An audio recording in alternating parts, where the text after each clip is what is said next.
ഇന്നലെ ന്യൂസ് ചാനലുകൾ വഴി നമ്മൾ ഓപ്പറേഷൻ സിന്ദൂർ എന്ന ഒരു കാര്യം കേട്ടപ്പോൾ ഭാരതീയരായ ഏതൊരു നാരിയും ഏതൊരു സ്ത്രീയും സന്തോഷത്തോടുകൂടി അതിനെ വരവേറ്റു, ആ പേരിന് വരവേറ്റു.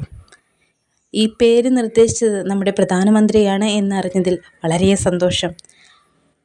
ഏതൊരു സ്ത്രീയും വളരെ ദുഃഖത്തോടുകൂടി, അല്ലെങ്കിൽ നമ്മളുടെ ഏതൊരു ഭാരതീയനെയും വളരെ ദുഃഖത്തോടുകൂടി കണ്ടൊരു കാഴ്ചയാണ് ഭർത്താവിൻ്റെ അരികിൽ ഒരുപാട് സങ്കടത്തോടുകൂടി എന്ത് ചെയ്യണം എന്നറിയാതെ നിസ്സഹായയായി ഇരിക്കുന്ന ഒരു സ്ത്രീ.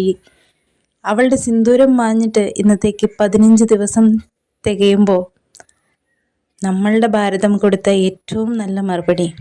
ആ വാർത്ത പുറത്തുവിടാനായിട്ട് ഭാരതം നിയോഗിച്ചതും 2 സ്ത്രീകളെയാണ് എന്നുള്ളതിലും വളരെയധികം സന്തോഷം. ഞാനെന്ന ഭാരതീയ നാരി, ഞാനടങ്ങുന്ന ഇന്ത്യൻ സമൂഹത്തിലെ എല്ലാവർക്കും വേണ്ടി ഞാൻ നന്ദി പറയുന്നു. Thank you.